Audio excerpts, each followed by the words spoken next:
Hoy voy a hablar sobre el análisis de la redacción de una misma noticia, que es el caso de los 43 normalistas de Ayotzinapa.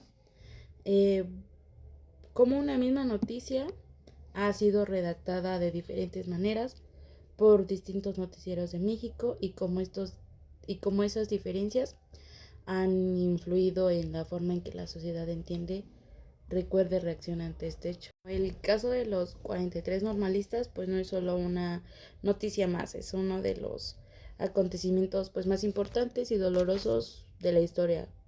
Sin embargo, aunque el hecho en el mismo, la desaparición forzada de los 43, la forma en que los noticieros lo han contado cambia mucho dependiendo de su línea editorial y de momentos históricos en que transmite la información, ¿no? Bueno, todos los noticieros parten de un mismo hecho central, ¿no? En septiembre de 2014, 43 estudiantes de la Escuela Normal Rural de Ayotzinapa desaparecen en Iguala Guerrero tras una serie de agresiones armadas. Ese hecho no cambia, lo que cambia es cómo se nombra, qué se enfatiza, a qué se responsabiliza, qué emociones se provocan. Desde el inicio la redacción construye una versión en la realidad. El título es uno de algo importante, ¿no? Porque cómo se representa el caso. El título es uno de los elementos más importantes de esta noticia. Algunos noticieros han usado titul titulares como desaparecen 43 normalistas en Iguala. Caso Ayotzinapa. Autoridades investigan. Violencia en Guerrero. Deja estudiantes desaparecidos. Otros han adaptado por titulares más fuertes como desaparición forzada de 43 estudiantes. Crimen de Estado Ayotzinapa. Aquí llevemos una diferencia clave. No es lo mismo decir desaparecen que decir desaparición forzada. No es lo mismo hablar de violencia que hablar de responsabilidad del Estado. Desde el título, algunos noticieros suavizan el impacto, mientras que otros nombran directamente la gravedad del hecho. O sea, no muchas televisoras como que tiran hate al gobierno, ¿no? Como que muchas sí se detienen a decir, no, pues vamos a suavizar lo que estamos diciendo, ¿no? Porque pues nos puede afectar en el futuro, ¿no? Y pues algunas pues sí, como que les vale, ¿no? Y lo dicen así, sin censura. Bueno, y a eso vamos, al lenguaje. Neutralidad aparente versus carga política. Muchos noticieros utilizan un lenguaje que aparente ser neutra, con frases como los hechos ocurrieron, se registraron, enfrentamientos, ¿qué más? Los estudiantes se fueron localizados. Este tipo de redacción evita señalar culpables de manera directa, en un lenguaje impersonal que diluye la responsabilidad. Otros noticieros, en cambio, usan un lenguaje más crítico, como que los estudiantes fueron atacados, participaron fuerzas de seguridad, existen índices de colusión. Aquí pues el lenguaje deja ver que solo el informativo se vuelve político y social, porque reconoce que no fue accidente, sino fue un hecho violento con posible responsabilidad. También el orden en que se da la información, ¿no? El orden en que se presenta la información también es clave. Algunos noticieros comienzan la noticia hablando de disturbios, daños materiales, bloqueos o protestas posteriores. Y pues después, casi al final, pues mencionan a los estudiantes desaparecidos, ¿no? Otros pues noticieros hacen lo contrario. Inician hablando de los 43 normalistas, sus nombres, de sus familiares y del impacto humano, ¿no? El orden importa porque pues marca qué es lo más importante, ¿no? Si se inicia con disturbios, la atención se desvía, y si se inicia con las víctimas, el enfoque cambia completamente, ya que, por ejemplo, si decimos desaparecen los 43 normalistas, entonces ahí ya nos llama la atención, porque dices, ¿cómo van a desaparecer 43 normalistas, no? Y te quedas picado en la noticia. Y si empiezan con que disturbios comenzaron esta mañana, y pues le cambias, porque pues se puede decir que eh,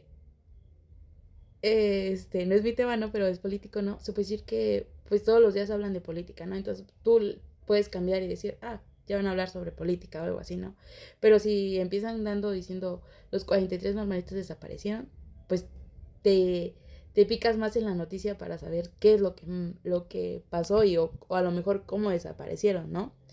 Las voces que aparecen en la noticia. Otro punto fundamental es a quién se las da la palabra, pues en muchos noticieros predominan las voces de funcionarios, voces oficiales, autoridades federales o estatales.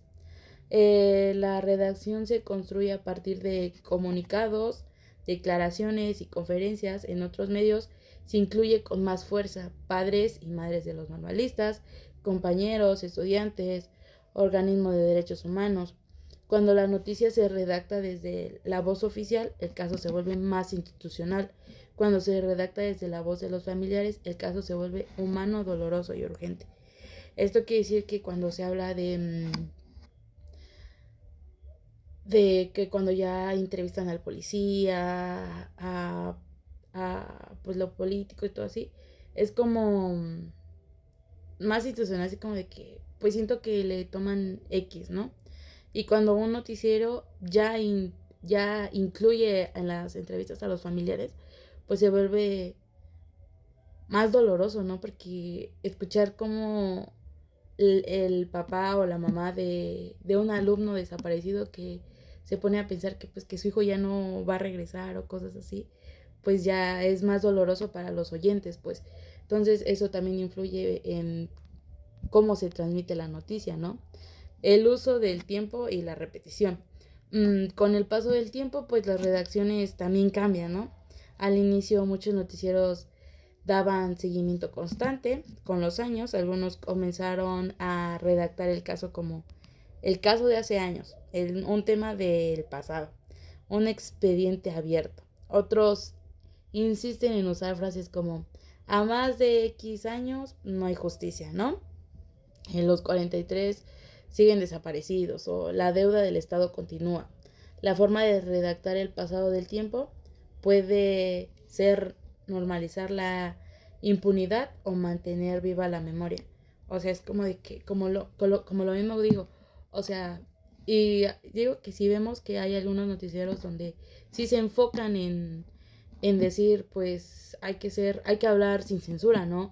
Porque sí conozco dos que tres periodistas han dicho que han hablado sin censura y pues sí les ha pasado como que cosas, ¿no? Entonces, si uno habla de por ejemplo, como les digo, un expediente abierto, un tema del pasado, es como de que no seguir con el tema, sino que a lo mejor conmemorar cada año, pues según eso, que pues yo siento que pues no está, o sea, sí está bien, pero pues a la vez no está mal, ¿no? O de que a más de no sé qué tantos años no hay justicia. Siento que eso ya es más que mantiene vivo la memoria, pues no es solo como que recordar en las fechas que se aproxima el hecho, ¿no? O se aproxima cuando fue el hecho. El contexto político en la redacción también implica mucho, ¿no? La redacción del caso de Ayotzinapa también cambia según el contexto político. En ciertos momentos, algunos noticieros defendieron versiones oficiales, usaron expresiones como verdad histórica y cerraron la noticia rápidamente. En otros momentos, la redacción se volvió más crítica, cuestionando las investigaciones, las contradicciones, la falta de resultados. Esto demuestra que la noticia no es fija, se reescribe constantemente según pues el contexto y las intereses del momento, ¿no? Por ejemplo, va cambiando la forma de escribir la noticia conforme está el contexto, pues lo que el oyente quiere escuchar, lo que se dice y lo que no se dice, pues es algo importante, ¿no? Es un elemento clave de analizar, es observar qué información se omite. Algunos noticieros no explican que en una normal rural, no hablan del contexto de la pobreza, no mencionan la historia de represión. Bueno, otros noticieros sí contextualizan la lucha histórica de los normales rurales, la criminalización de los estudiantes, la violencia estructural de en Guerrero. La omisión también es una forma de discurso. El impacto que causó en la audiencia. Todo esto tiene un efecto directo en la sociedad.